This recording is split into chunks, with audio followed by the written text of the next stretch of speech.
إن الله وملائكته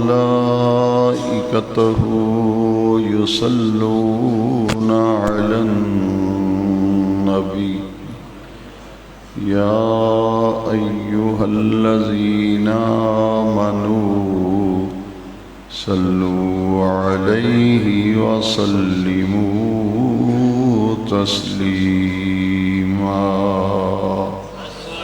الصلاة والسلام عليك يا سيدي يا رسول الله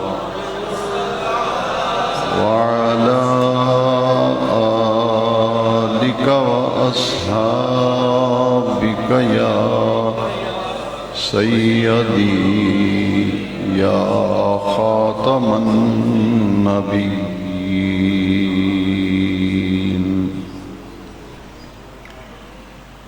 معزز و محترم سامعین و حاضرین کرام، نئے اسلامی سال سن 1443 ہجری کا پہلا جمعہ مبارکہ ہے۔ نیا اسلامی سال اہل اسلام کے لیے، عالم اسلام کے لیے اللہ تبارک و تعالی سلامتی، عافیت اور امن کا سال بنائے، اور اللہ رب العزت اس نئے آنے والے اسلامی سال میں امت مسلمہ کو غلبہ دین حق کے لیے عملی جد و جہد کرنے کی توفیق مرحمت فرمائے۔ اسلامی سال کی ابتدا، اسلامی سال کا آغاز ماہ محرم الحرام شریف سے ہوتا ہے۔ جب بھی محرم شریف کا چاند طلوع ہوتا ہے، ہر سال تاریخ اسلام میں پیش آنے والے ایک عظیم واقعہ اور ایک عظیم سانحہ کی یادیں دلوں میں تازہ ہوتی ہیں۔ اہل بیت اطہار نے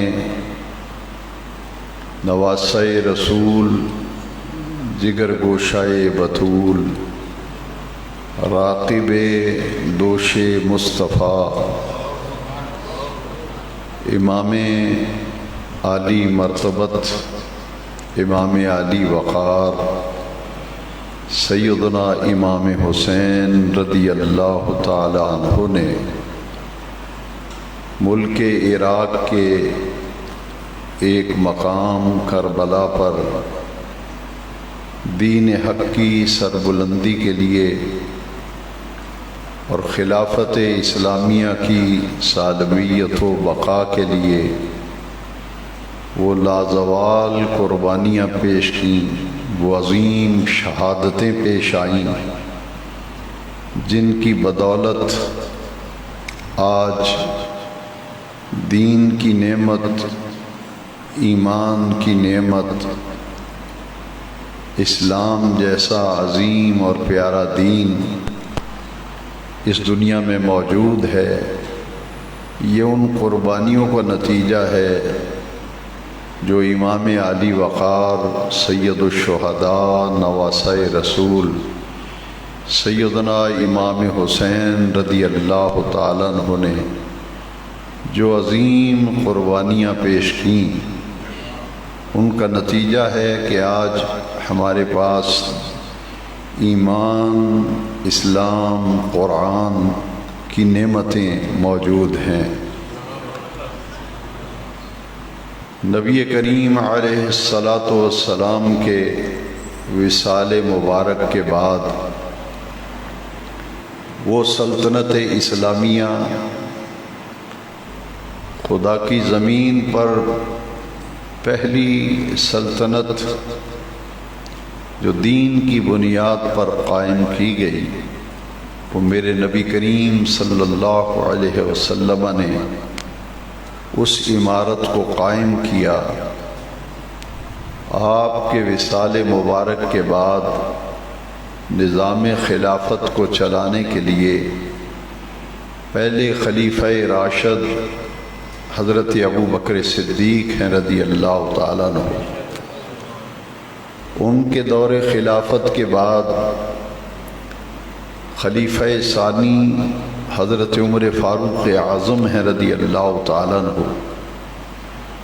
جن کے دور خلافت میں فتوحات اسلامیہ کا دائرہ بہت وسیع ہوا اور ان کے دور خلافت میں 30 ملک فتح کیے گئے۔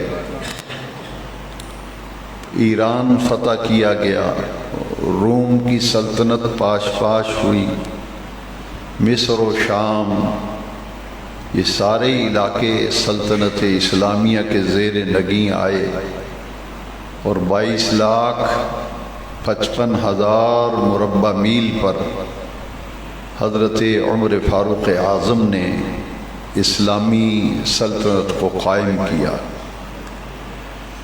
اور پھر ان کے بعد حضرت سیدنا عثمان غنی ذی النورین رضی اللہ تعالیٰ عنہ، شہادت فاروق اعظم کے بعد آپ نے خلافت اسلامیہ کا اور خلافت علی منہاج نبوت کا سارا نظام سنبھالا، اور ان کے دور خلافت کے پہلے 10 سال میں بڑی عظیم فتوحات ہوئیں، اور آپ کے دور خلافت کے آخری 2 سالوں میں یہودیوں نے ایک سازش کی اور ابن سبا نامی ایک شخص جس نے منافقت کا لبادہ اوڑھا اور وہ یہودی النسل تھا، اسلام کو کھوکھلا کرنے کے لیے اور دین اسلام کی وہ عمارت جو خلافت کی صورت میں حضور نے قائم کی تھی اور سلطنت مدینہ کی بنیاد رکھی تھی، اس کو اندر سے کھوکھلا کرنے کے لیے ابن سبا نے منافقت کا لبادہ اوڑھا اور بظاہر مسلمان ہو کر مسلمانوں کی صفوں میں شامل ہو گیا۔ اس کی سازشوں کے نتیجے میں آخری 2 سال جو ہیں حضرت عثمان غنی کے دور خلافت کے، وہ سازشوں میں ہی گزر گئے اور نتیجتاً حضرت عثمان غنی ذی النورین رضی اللہ تعالیٰ عنہ کو شہید کر دیا گیا۔ آپ کی شہادت کے بعد سیدنا امیر المومنین حضرت سیدنا علی المرتضیٰ کرم اللہ تعالی وجہ الکریم اسد اللہ الغالب، آپ نے نظام خلافت میں سے 4تھا خلیفہ ہونے کا اعزاز پایا، اور خلافت اسلامیہ کو سنبھالنے کے لیے حضرت سیدنا علی المرتضیٰ رضی اللہ تعالی عنہ نے اہل مدینہ کی خواہش پر، ان کے اصرار پر خلیفہ بننا قبول فرمایا۔ آپ کا دور خلافت کم و بیش 5 سال پر محیط ہے۔ ابن سبا جو مصر سے بلوائی لے کے آیا تھا اور اسلام کے اندر داخل ہوا، کلمہ پڑھ کر مسلمانوں کی صفوں میں شامل ہوا، لیکن وہ در حقیقت منافق تھا اور ایک سازش کے تحت مسلمانوں کی صفوں میں شامل ہوا تھا۔ اس نے سازشوں کا اس قدر جال بچھایا کہ حضرت سیدنا علی المرتضیٰ کرم اللہ تعالی وجہ الکریم کے دور خلافت میں بڑی سازشیں کی، نتیجتاً آپ کو دارالخلافہ جو ہے وہ مدینہ منورہ سے کوفہ منتقل کرنا پڑا، اور آپ کے دور خلافت میں جو جنگیں ہوئیں ان میں سے تقریباً کم و بیش 1 لاکھ کے قریب افراد جو ہے انہوں نے اپنی جانیں پیش کی تھی۔ یہ ایک سازش تھی کہ مسلمانوں کو لڑایا جائے، ان میں گروہ بندی کی جائے، اس 5 سالہ دور خلافت میں پھر عبد الرحمن ابن ملجم جو ہے اس نے حضرت سیدنا علی المرتضیٰ کرم اللہ تعالی وجہ الکریم کو شہید کیا، اور یہ ایک خارجیوں کا گروہ پیدا ہو گیا تھا جو حضرت علی المرتضیٰ رضی اللہ تعالیٰ عنہ سے بغض رکھتا تھا، اور اہل بیت اطہار سے عداوت و دشمنی اس کا بیان کیا جاتا ہے، تصور کیا جاتا ہے، جن میں حضرت سیدنا ابو بکر صدیق پہلے خلیفہ راشد، حضرت عمر فاروق دوسرے خلیفہ راشد، حضرت عثمان غنی ذی النورین تیسرے خلیفہ راشد، اور چوتھے خلیفہ راشد امیر المومنین سیدنا علی المرتضیٰ کرم اللہ تعالی وجہ الکریم کیے جائیں تو پھر 30 سال مکمل ہوتے ہیں۔ اہل سنت و جماعت کا یہ عقیدہ ہے اور نظریہ اور سوچ ہے کہ 5 خلفائے راشدین ہیں، کیونکہ وہ 30 سال پورے ہوتے ہیں حضرت سیدنا امام حسن مجتبیٰ پر رضی اللہ تعالیٰ۔ 6 مہینے کی خلافت کے بعد میرے آقا کریم کی وہ پیش گوئی ثابت ہوئی، سچی ثابت ہوئی۔ حضور نے فرمایا ابنی ھذا سید، فرمایا میرا یہ بیٹا حسن مجتبیٰ سردار ہے، اللہ تبارک و تعالی اس کے ذریعے سے مسلمانوں کے 2 گروہوں کے درمیان صلح کرائے گا۔ تو امام حسن مجتبیٰ رضی اللہ تعالیٰ عنہ نے مسلمانوں کے 2 گروہوں کے درمیان جو جنگ و جدال ہونا تھا اس کی خاطر خلافت سے دستبردار ہو گئے، اور 2 مسلمانوں کے درمیان آپ نے صلح کرا دی۔ امام حسن مجتبیٰ رضی اللہ عنہ کے خلافت سے دستبردار ہونے کے بعد پھر اسلام میں خلافت ختم ہو گئی، پھر ملوکیت آ گئی۔ امیر معاویہ یہ 20 سال جو ہے ان کا دور حکومت ہے، 20 سال کم و بیش۔ امام حسن مجتبیٰ کے بعد 20 سال حکومت کی امیر معاویہ رضی اللہ تعالیٰ عنہ۔ ان کے بعد پھر سن 60 ہجری میں ان کا وصال ہوا۔ ان کے پورے دور خلافت کے اندر کوئی جھگڑا، کوئی فساد، کوئی جنگ وغیرہ قطع نہیں ہوئی۔ یہ 20 سالہ دور جو تھا بڑا پرامن دور تھا۔ جیسے ہی ان کا انتقال ہوا تو یزید اقتدار پر قابض ہو گیا۔ سن 60 ہجری میں اقتدار پہ آیا، اور 61 ہجری میں واقعہ کربلا پیش آتا ہے۔ یزید کے بارے میں یہ جان لیجئے کہ میرے آقا کریم علیہ السلام کی ایک حدیث شریف ہے کہ میرے بعد بنو امیہ میں سے ایک شخص جس کا نام یزید ہوگا وہ میری سنت کو تبدیل کر دے گا، اور وہی نظام خلافت اور حدود اللہ کو پامال کرنے کے لیے یزید نے اقتدار میں آتے ہی کیسر و کسرا کی روایات کو قائم کرنا شروع کر دیا، اور اقتدار میں آتے ہی اس نے نماز کی پابندی کو ختم کر دیا، نماز کی پابندی اٹھا لی، فسق و فجور کو رواج دینے لگا۔ اس کے دور میں فسق و فجور عام ہو گیا، اور ہر معاشرتی برائی جو ہے وہ آہستہ آہستہ زور پکڑنے لگی، یہاں تک کہ لوگ بے نماز ہونے لگے، نماز کی پابندی اٹھا دی گئی، شراب عام ہو گئی، جنسی بے روی جو ہے وہ اپنے عروج پہ پہنچ گئی، اور کیسر و کسرا کے اقتدار کی روایات کو مضبوط کیا جا رہا تھا۔ ان حالات میں 4 شخصیات ایسی تھیں۔ یزید یہ سمجھتا تھا کہ اگر میں کیسر و کسرا کی روایات کو قائم کر رہا ہوں اور خلافت اسلامیہ جسے حضور نے قائم کیا تھا ابو بکر و عمر و عثمان و علی اور حسن مجتبی جس کی آبیاری کر چکے تھے، اس کو تہہ و بالا کرنے کے لیے یزید نے پوری منصوبہ بندی کر لی، اور ملوکیت اپنے زور پہ تھی، بادشاہت عروج پہ تھی، حدود اللہ کو پامال کیے جانے لگا، شراب عام ہو گئی، زناکاری، جوا بازی اور دیگر معاشرتی برائیاں اس کے اقتدار میں آتے ہی زور پکڑنے لگی۔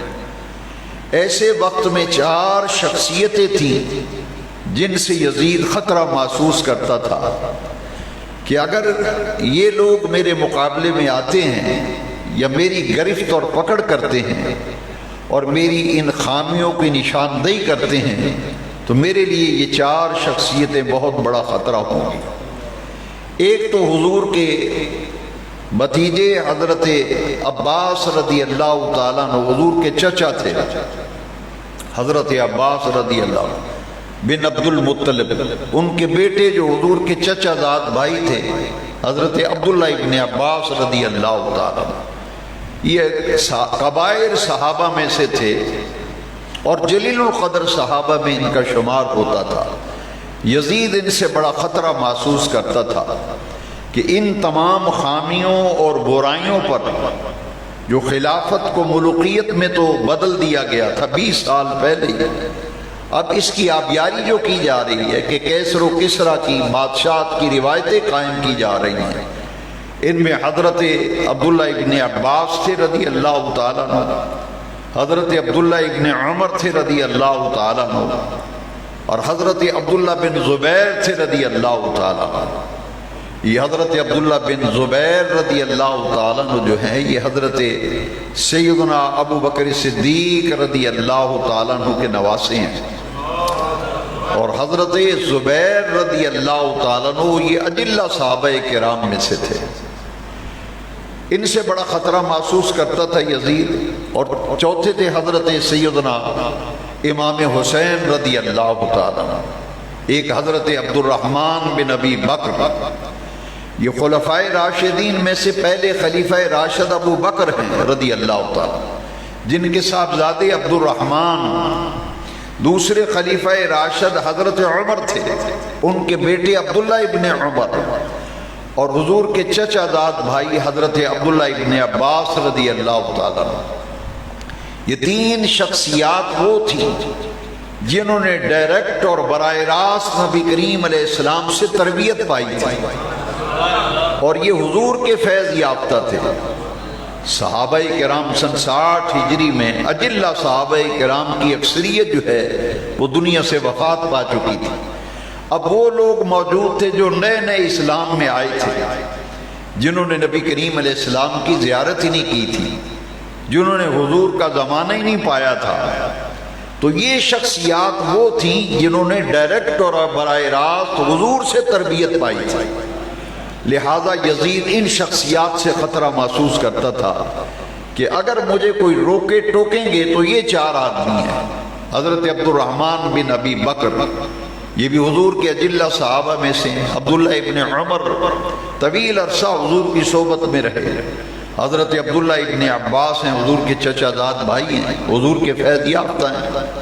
تو یہ لوگ وہ تھے جنہوں نے خلافت علی منہاج نبوت کا دور دیکھا تھا، اسلامی اقدار کو سمجھتے تھے، لہذا حضرت عبد الرحمن بن ابی بکر تو انتقال کر گئے، باقی یہ 3 شخصیات تھیں۔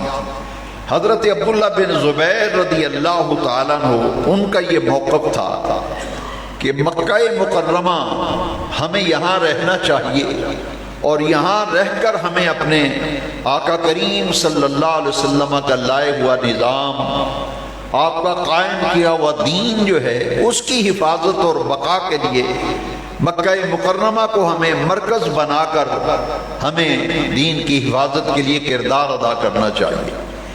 سیدنا امام حسین رضی اللہ تعالیٰ عنہ، یزید چونکہ اقتدار میں آ چکا تھا، اس نے گورنر مدینہ کو خط لکھا کہ یہ 4 شخصیتیں جو ہیں ان سے بیعت لو۔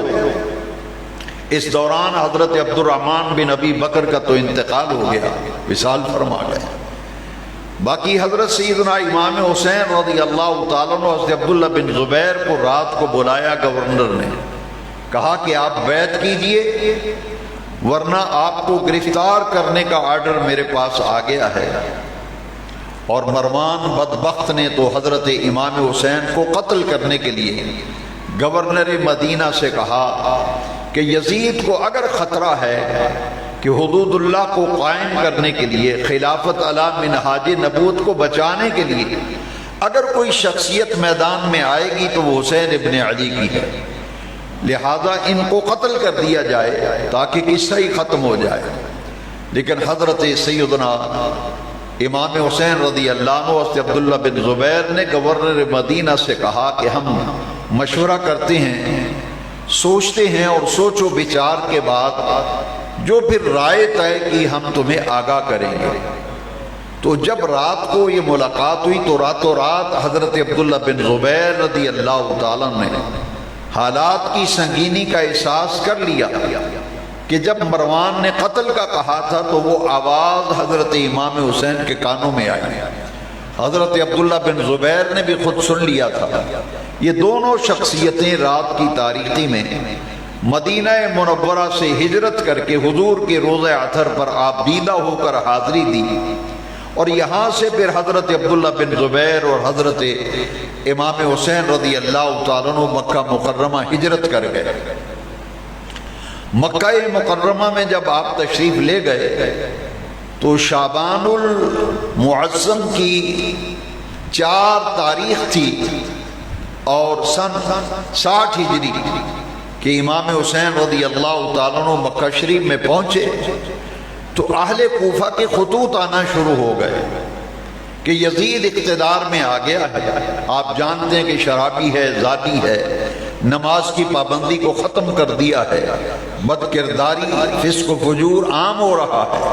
تو آپ کے نانا جان نے جو خلافت قائم کی تھی، جس دین کی عمارت کو قائم کیا تھا، اس کو بچانے کے لیے آپ تشریف لے آئے، ہم آپ کے ہاتھ میں بیعت کریں گے، آپ کا ساتھ دیں گے تاکہ خلافت اسلامیہ جو ہے اسے قائم کر دیا جائے۔ یہ خطوط اہل کوفہ کی طرف سے حضرت سیدنا امام حسین کے پاس آنے لگے۔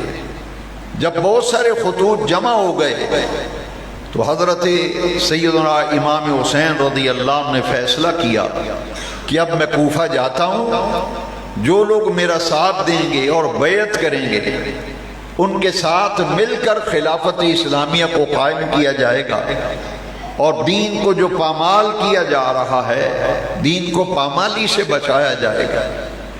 اس کے لیے پھر مشورہ ہوا، حضرت عبداللہ ابن عباس رضی اللہ تعالیٰ عنہ، حضرت عبداللہ ابن عمر اور حضرت عبداللہ بن زبیر رضی اللہ تعالیٰ، ان تینوں شخصیات نے ہاتھ باندھے اور معافی مانگی حضرت امام حسین سے کہ خدا کے لیے آپ کوفے کا قصد نہ فرمائیں، ہم آپ کے آگے ہاتھ جوڑتے ہیں، معافی مانگتے ہیں کہ کوفہ جانے کا ارادہ ترک کر دیں، کیونکہ الکوفی لا یوفی، کوفے والے جو وعدہ کرتے ہیں پھر وہ نبھاتے نہیں ہیں، اس کی خلاف ورزی کرتے ہیں، ان کی سرشت میں وفا نہیں ہے۔ ہمیں اندیشہ ہے کہ یہ آپ کا ساتھ تو دینے کا آج خط لکھ کر اقرار کر رہے ہیں، لیکن جب یزید کا ڈنڈا چلے گا تو یہ سب لوگ آپ کا ساتھ چھوڑ جائیں گے۔ اللہ تبارک و تعالیٰ کی بارگاہ سے قضاء و قدر کا فیصلہ ہو چکا تھا، یہ شہادت حسین کی صورت میں منتج ہونا تھا، کیونکہ سن 4 ہجری میں حضرت امام حسین رضی اللہ عنہ کی ولادت ہوتی ہے۔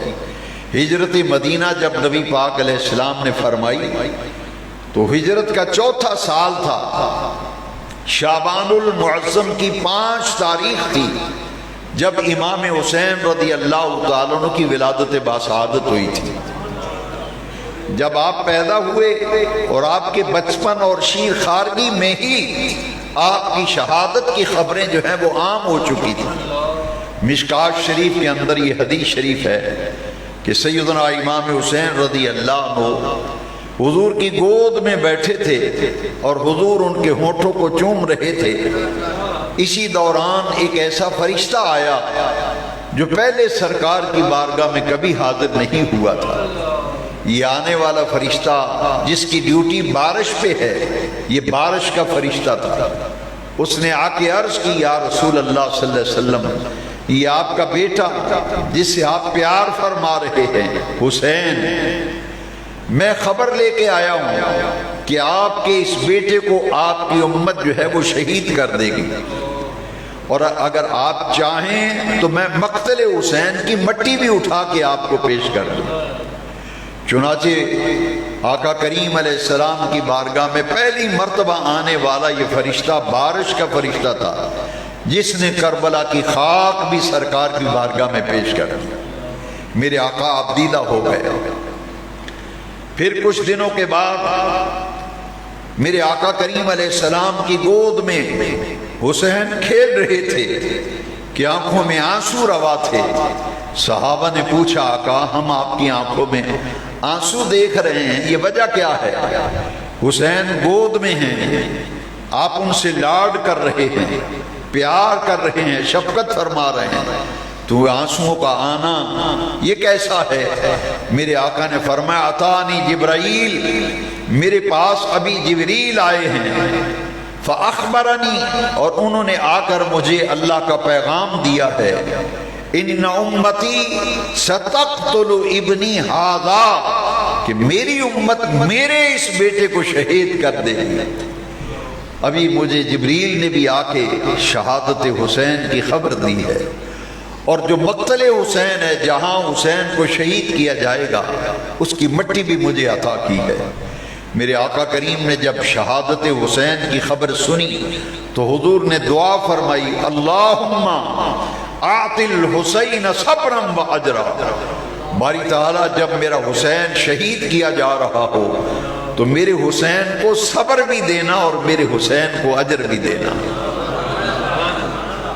قضاء و قدر کا قلم چل چکا تھا، ہوتا وہی ہے جو اللہ تبارک و تعالیٰ کو منظور ہو۔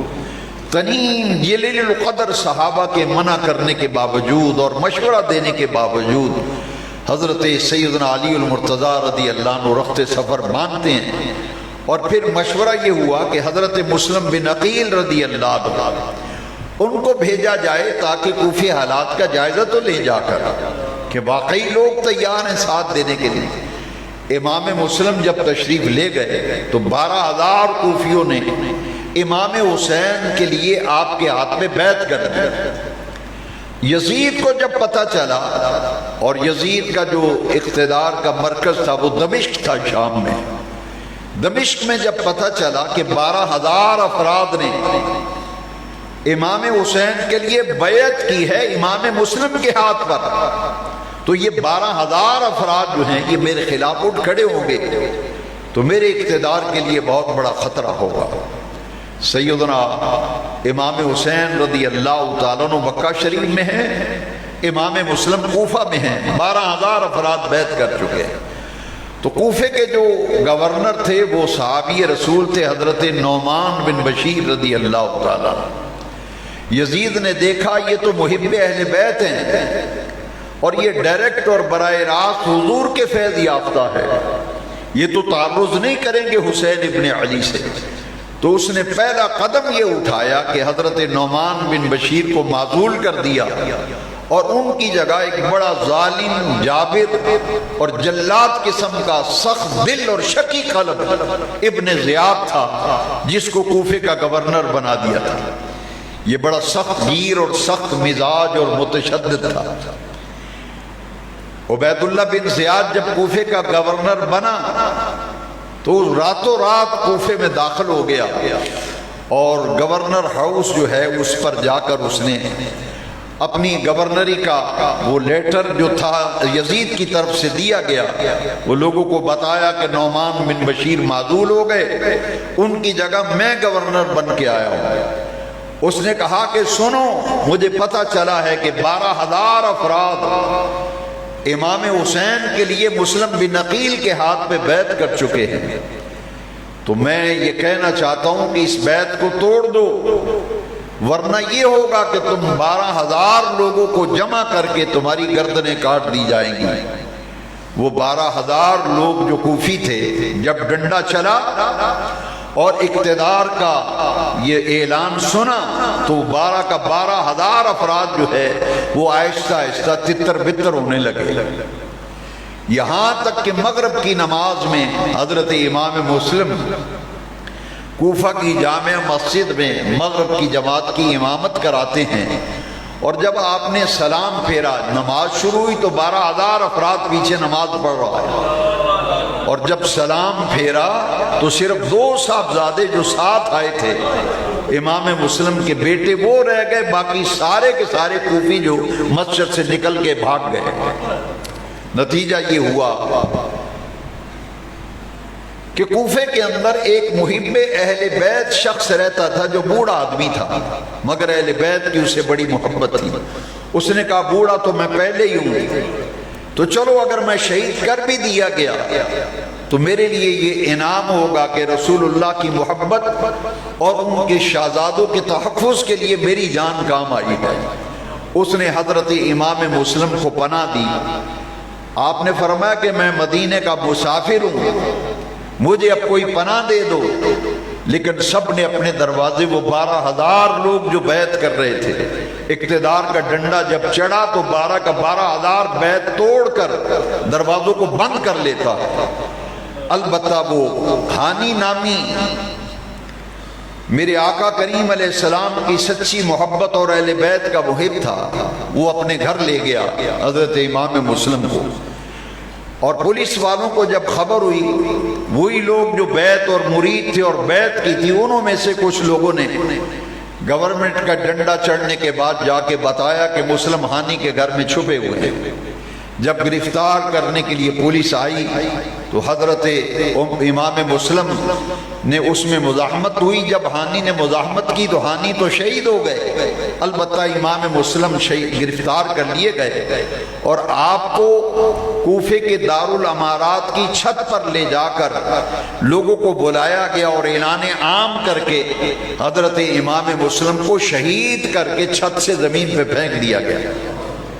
آپ کی شہادت واقع ہو گئی، لیکن شہید ہونے سے پہلے آپ نے یہ وہ 12,000 جو لوگ تھے بیعت کرنے والے، ان میں سے اکثر لوگ تماشا دیکھنے کے لیے جمع ہو گئے تھے۔ آپ نے فرمایا ایک کام کرو، کوئی جا کر امام حسین کو اطلاع کر دے کہ آپ خدا کے لیے کوفہ تشریف نہ لائیں۔ کوفے والوں نے بے وفائی کی ہے اور بلا کر بیعت کو توڑ دیا ہے، ساتھ بھی چھوڑ دیا ہے، اور مجھے شہید کرنے کے لیے اقدام کرنے والے ہیں، لہذا میری یہ التجا ہے کہ اب آپ کوفہ تشریف نہ لائیں۔ لیکن حضرت سیدنا امام حسین رضی اللہ عنہ تو چل پڑے تھے۔ شعبان المعظم کی 5 تاریخ کو اور سن 60 ہجری کو آپ مکے سے کوفہ کی طرف روانہ ہو چکے تھے۔ راستے میں اطلاع ملی کہ حضرت امام مسلم بن عقیل کو شہید کر دیا گیا، اور ان کے 2 چھوٹے چھوٹے بچے تھے ننھے سے، ایک کا نام محمد تھا، ایک کا نام ابراہیم تھا۔ ان 2 بچوں کو بھی شہید کر دیا گیا، اور شہید کرنے کے بعد ان کے اجساد مبارکہ نہر فرات میں پھینک دیے گئے تھے۔ یہ 2 بڑی دردناک شہادتیں تھیں۔ امام مسلم تو شہید کر دیے گئے، مگر اگلے ہی دن آپ کے چھوٹے صاحبزادے محمد کو اور ابراہیم کو بھی شہید کر دیا گیا۔ راستے میں اطلاع ملی کہ آپ کوفہ تشریف نہ لے جائیں، کوفے کے حالات بدل چکے ہیں، بیعت توڑ دی ہے لوگوں نے، لہذا آپ قصد نہ کریں کوفہ کا، مکہ واپس چلے جائیں۔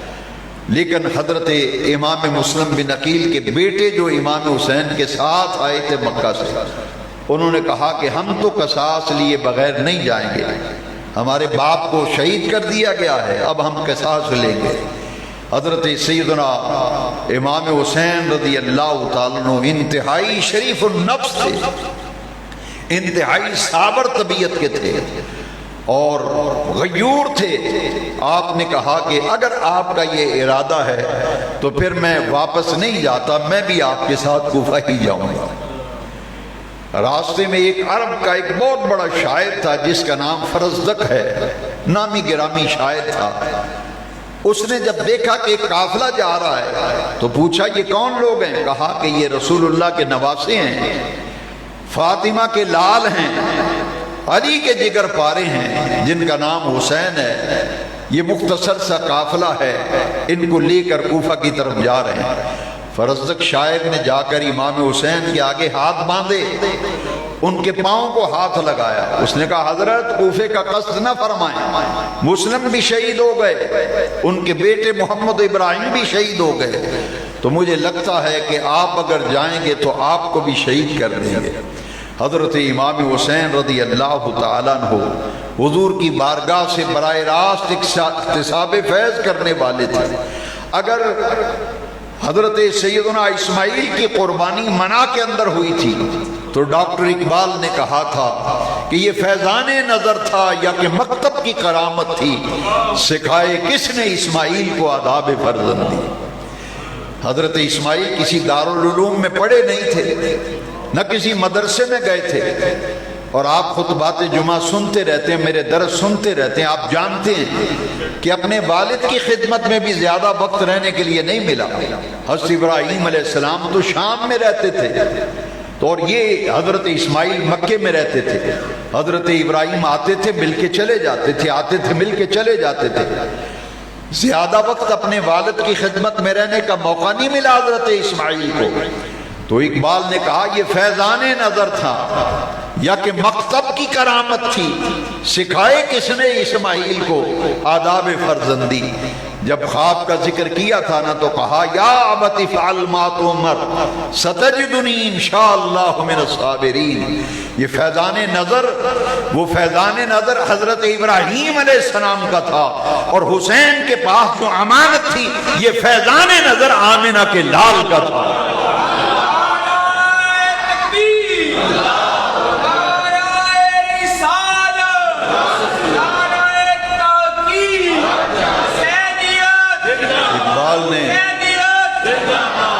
ڈاکٹر اقبال نے اشارے میں بات سمجھا دیا۔ اقبال کہتے ہیں نہایت سادہ و رنگی ہے داستان حرم، نہایت سادہ و رنگی ہے داستان حرم، نہایت اس کی حسین ابتدا ہے اسماعیل، نہایت اس کی حسین ابتدا ہے اسماعیل۔ یہ حسین وہ ہیں، حضرت اسماعیل کو تو موقع ہی نہیں ملا۔ والد ابراہیم علیہ السلام شام میں رہتے ہیں، آتے ہیں مل کے چلے جاتے ہیں، اور حسین تو وہ ہیں جو آقا کی آغوش میں کھیلتے ہیں، مصطفیٰ سجدے میں جاتے ہیں حسین اوپر بیٹھ جاتے ہیں۔ حضور سجدے میں ہیں، حسین کمسے نے کھیلتے کھیلتے آئے، چھلانگ لگا کر اوپر بیٹھ گئے۔ آسمان سے جبریل اتر آئے، آقا رب العزت جل جلالہ عم نوالہ کا حکم ہے جب تک حسین خود نیچے نہ اتریں آپ نے سجدے سے سر نہیں اٹھانا۔ یہ تو حضور کی آغوش میں پلنے والے ہیں، حضور کے کندھوں پہ سواری کرنے والے ہیں، حضور کی زلفوں سے کھیلنے والے ہیں، حضور کا لعاب دہن چوسنے والے ہیں، اور شب و روز حضور کی آغوش میں پرورش پائی۔ وہ فیضان نظر حضرت ابراہیم کا تھا، یہ فیضان نظر سید المرسلین کا تھا۔ اب ان کے فیض یافتہ و تربیت یافتہ پھر حضور کی زبان سے سن چکے تھے، ان امتی ستقتل ابنی ھذا، میری امت میرے اس بیٹے کو شہید کر دے گی، اور یہ دعا نہیں کی یا اللہ میرا بیٹا حسین بچنے سے، شہادت سے بچ جائے، یا اللہ اس کو بچا لے۔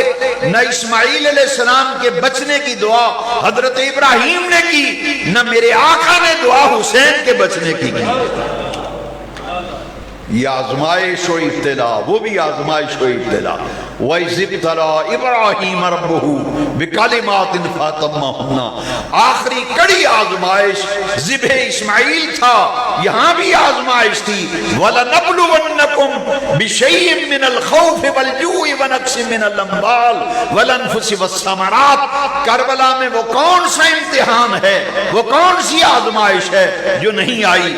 سورہ بقرہ میں اللہ تعالیٰ نے فرمایا البتہ ہم تمہیں ضرور آزمائیں گے، ہم نے تو ابراہیم کو بھی آزمایا تھا، کڑی آزمائش میں سے آخری آزمائش ذبح اسماعیل تھا۔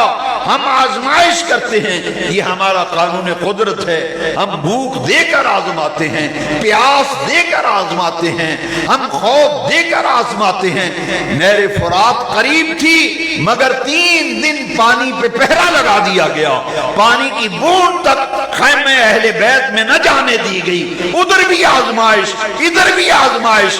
اقبال نے کہا نہایت سادہ و رنگی ہے داستان حرم، نہایت اس کی حسین ابتدا ہے اسماعیل۔ امتحان مقصود تھا۔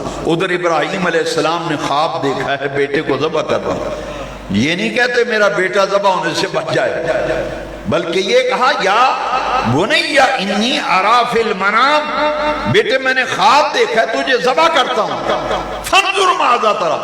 بیٹا بھی نہیں کہتا ابا جی آپ پیغمبر ہیں، خلیل ہیں، دعا کریں میں بچ جاؤں۔ آج لوگ کہتے ہیں جب حضور نے شہادت کی خبر دی تھی تو بچنے کی دعا نہیں کی حضور نے، نہ بچایا، نہ علی نے بچایا، نہ حضور نے دعا کی، نہ علی نے دعا کی۔ بات کیا تھی؟ امتحان مقصود تھا۔ وہ جانتے تھے محبوبین مقربین آزمائے جاتے ہیں، آزمائشیں آتی ہیں، دنیا کو بتانا مقصود تھا۔ یزید کا ظلم اگر انتہا کی آخری حدوں تک پہنچا تھا تو حسین نے بھی صبر کی آخری منزلوں کو طے کر دیا تھا۔ یہ آزمائش تھی والا نبلونکم، اس لیے دعا کی ہے۔ نہ ابراہیم کہتے ہیں اسماعیل بچ جائے، نہ اسماعیل کہتے ہیں ابا جی دعا کرو میری قربانی بچ جائے، نہ یہی کہا یا ابت افعل، ابا جان جس کام کا حکم دیا ہے وہ کر گزریے۔ حسین نے بھی کہا باری تعالیٰ اگر میرے خاندان کی قربانیاں اور میری جان کی قربانی سے دین بچتا ہے تو میں اپنی جان کی قربانی بھی دوں گا، بچوں کی قربانی بھی پیش کرتا۔ اس لیے ڈٹ گئے حسین۔ حضور نے دعا مانگی، قتل حسین کی خبر دی اور ساتھ یہ بھی بتایا، دعا مانگی یا اللہ جب حسین کے قتل کا وقت آئے، شہادت کا وقت آئے، آزمائش کا وقت آئے، اللہم اعطل حسین صبرا واجرا، یا اللہ ان نازک گھڑیوں میں، آزمائش کے لمحوں میں میرے حسین کو صبر بھی دینا، میرے حسین کو اجر بھی عطا فرمانا۔ 72 افراد۔ آج لوگ کہتے ہیں معاذ اللہ حسین اقتدار کے لیے گئے تھے۔ میں پوچھنا چاہتا ہوں ناہنجارو، کبھی اقتدار پہ قبضہ کرنے کے لیے صرف 72 افراد اور ان میں بھی مخدرات عصمت، پردہ دار، مقیفت معاب بیبیاں اور ان میں بچے چھوٹے چھوٹے، کل نفوس قدسیہ کی تعداد 72 ہے، جس میں 20 افراد ہاشمی خاندان کے، کل افراد کربلا میں 72 اور ان میں سے صرف 20 خانوادہ نبوت کے افراد۔ یہ اقتدار پہ قبضہ تھا، اقتدار کی جنگ نہ تھی، نعوذ باللہ نعوذ باللہ، اقتدار کے لیے نہ گئے تھے، وہ تو اپنے نانے کا لایا ہوا نظام، اپنے نانے کے لائے ہوئے دین و شریعت کو قائم کرنے کے لیے، اور وہ عمارت دینیہ اور خلافت اسلامیہ جو نانا جان نے جس کی بنیاد مدینے میں رکھے تھی، اس کو بچانے کے لیے حسین کوفے کی طرف نکلا۔ ادھر امام مسلم بھی شہید، ان کے بچے بھی۔ عبید اللہ بن زیاد بڑا ظالم و جابر تھا، کوفے کا گورنر بنا دیا۔ امام حسین رضی اللہ عنہ جب کوفہ میں پہنچے تو دیکھا وہاں کون ہے؟ حر بن یزید ریاحی 10,000 کا لشکر لے کے کھڑا تھا، لیکن جانتے ہیں یہی حر جو ہے پھر اس نے یزید کے لشکر کو چھوڑ دیا تھا اور امام حسین کی غلامی میں اپنے آپ کو دے دیا تھا، اور یہ بھی شہید حر بن یزید ریاحی، یہ بھی غلامی اہل بیت میں آ گیا، اور پھر بھی یہ بھی انہوں نے بھی جام شہادت نوش کیا۔ یہ 10,000 افراد کا لشکر لے کے آئے۔ عبید اللہ ابن زیاد نے ہدایت دی تھی کہ حسین سے بیعت لو، کہ وہ یزید کی خلافت پر بیعت کریں اور اسے خلیفہ مانیں۔ آپ نے فرمایا خلافت تو رہی نہیں، یہ تو ملوکیت ہے، باقی رہ گئی یہ بات کہ فاسق و فاجر کے ہاتھ میں حسین ہاتھ دے دے، یہ ممکن نہیں ہے۔ اس زمانے میں کوئی ووٹ نہیں بنے تھے، ووٹنگ نہیں ہوتی تھی، نہ کوئی ریفرنڈم ہوتا تھا، البتہ بیعت تھی، بیعت خلافت۔ اس کا طریقہ یہ تھا کہ خاندان اور قبیلے، بڑے بڑے خاندان اور قبیلے جو ہیں ان کا سربراہ اگر کسی کو خلیفہ مان لیتا تھا تو اس کا مطلب یہ ہوتا تھا کہ پورے خاندان نے اسے خلیفہ مان لیا۔ لہذا حضرت امام حسین رضی اللہ تعالیٰ عنہ پوری کربلا کہ آپ نے بیعت کیوں نہ کی، اپنی جان کا نذرانہ کیوں دیا، 72 افراد قربان ہو گئے اور ان میں سے 20 ہاشمی خاندان مخدرات عصمت۔ ارے میرے امام اقتدار کے لیے نہ گئے تھے، جن کے پاس رسول اللہ کا ممبر تھا، رسول اللہ کا دین تھا، جو محراب و ممبر کے وارث تھے، انہیں کرسی و اقتدار کی کیا ضرورت تھی؟ وہ تو دین کو بچانے کے لیے گئے تھے کہ دین کا حلیہ بگڑ گیا، شریعت کو مذاق بنا دیا گیا، نماز کی پابندی ختم ہو گئی، یہاں تک کہ جو بہن بھائی کے نکاح کو جائز قرار دے دیا اس نے، معاذ اللہ۔ یزید ایک ظالم، جابر، فاسق و فاجر، اور سیدنا امام احمد بن حنبل علیہ رحمہ آپ نے فرمایا کہ یزید کو میں کافر کہتا ہوں۔ یہ کون کہہ رہا ہے؟ سیدنا امام احمد بن حنبل رضی اللہ تعالیٰ فرماتے ہیں شریعت اسلامیہ کی دھجیاں اڑانے والا، نماز کی پابندی کو ختم کرنے والا، حدود اللہ کو پامال کرنے والا یزید تھا۔ حسین اس لیے آئے تھے کہ یزید کا اقتدار دین کے لیے خطرہ ہے اور دین کی تباہی و بربادی کے لیے ہر ہتھ گنڈا استعمال کر رہا ہے۔ دین بچانے کے لیے حسین نے قربانی دی اور اپنا خاندان بھی قربان کر دیا تھا۔ حضرت خواجہ غریب نواز خواجہ معین الدین اجمیری رضی اللہ تعالیٰ نے پورے کربلا کا نقشہ بیان کیا کہ یہ شہادتیں کیوں ہوئیں، حسین اور ان کا خاندان کیوں شہید کیا گیا۔ وہ کہتے ہیں کہ شاہ است حسین، بادشاہ است حسین۔ یہ خواجہ غریب نواز حضرت خواجہ معین الدین چشتی اجمیری کا نذرانہ عقیدت ہے بارگاہ حسین میں۔ شاہ است حسین، بادشاہ است حسین، دین است حسین، دین پناہ است حسین، سرداد نداد دست در دست یزید حقا کے بنا لا الہ است حسین۔ یزید کے ہاتھوں میں ہاتھ تو نہ دیا، البتہ اپنا سر دے کر نانا جان کے دین کو بچا دیا تھا۔ یہ ہے حسین جن کی 10 محرم کی شہادت کی یادیں چاند نظر آتے ہی تازہ ہوتی ہیں۔ 10 محرم الحرام کو یہاں اس مسجد میں، بارگاہ حسینی میں، بارگاہ اہل بیت میں مختصر سا ہم حقیر سا نذرانہ عقیدت، ارمغان محبت اور نظر پیش کرنے کے لیے ہر سال محفل ذکر شہادت حسین پاک کا اہتمام کرتے ہیں۔ آپ سب حضرات 10 محرم کو عشاء کے بعد محفل میں تشریف لائیے، لنگر حسینی کا وسیع انتظام ہوگا۔ خطاب کے لیے راولپنڈی سے علامہ صاحبزادہ محمد حسنات صاحب تشریف لا رہے ہیں، حسنات چشتی صاحب، وہ واقع کربلا بیان فرمائیں گے انشاءاللہ۔ آج میں نے تمیدی گفتگو کی ہے، اگلے جمعے انشاءاللہ جہاں آج میں نے بیان چھوڑا ہے اگلے جمعے یہیں سے شروع ہوگا۔ پورا بیان سمجھنے اور سننے کے لیے 12:45 بجے تک مسجد میں تشریف لے آئیں۔ اللہ تبارک و تعالی شہادت حسین کے صدقے ہماری دنیا اور آخرت بہتر فرمائے۔ وآخر دعوانا